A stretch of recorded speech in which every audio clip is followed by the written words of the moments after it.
Hi everyone, welcome to Touch to Click. In this video, I'll show you how to fix audio drivers on Windows 11 so you can restore your sound fast.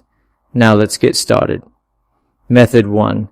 Step 1. Click the search icon on the taskbar to quickly find System Tools in Windows 11. Step 2. Type Device Manager and open it. This tool manages all hardware including audio devices. Step 3. Click on Audio Inputs and Outputs to see your speakers or headphones. Step 4. Right-click your audio device and select Uninstall Device to remove the faulty driver. Step 5.